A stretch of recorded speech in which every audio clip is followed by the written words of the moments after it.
can make everything from breakfast to dessert in a slow cooker. They have special features now like steam and saute. We even tested one model that can cook your food from frozen. So most people think of using their slow cookers in the cold months, but really they're great to use year round. During the summer, it's an alternative to turning on your oven. So the most important aspect of a slow cooker is the temperature. We made stew and checked the temperature of the food and the outside of the slow cooker throughout the cooking process. So we tested how long it took for the temperature to drop when we switched the slow cookers to warm, because if the temp stays too high for too long, your food could get overcooked.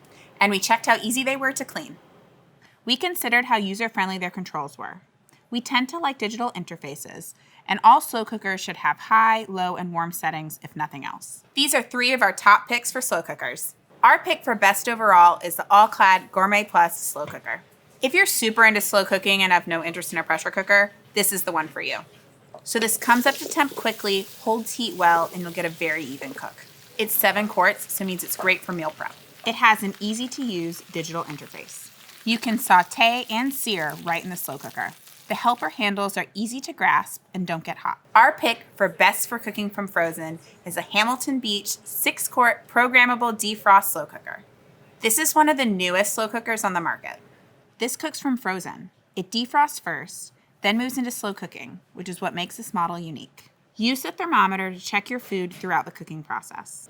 So we talked to our nutrition consultants and confirmed that it's up to the USDA standards for cooking from frozen safely. Our pick for best budget is the Crock-Pot 7-quart slow cooker. It has a simple manual control with high, low, and warm settings. The large capacity is great for cooking for a crowd. This is the tried and true slow cooker. A few tips. Don't under or overfill a slow cooker. Add dairy at the end so it doesn't curdle. And remember, liquid won't evaporate. Slow cookers have certainly evolved over the years and make a great year-round appliance. Click the subscribe button in the corner.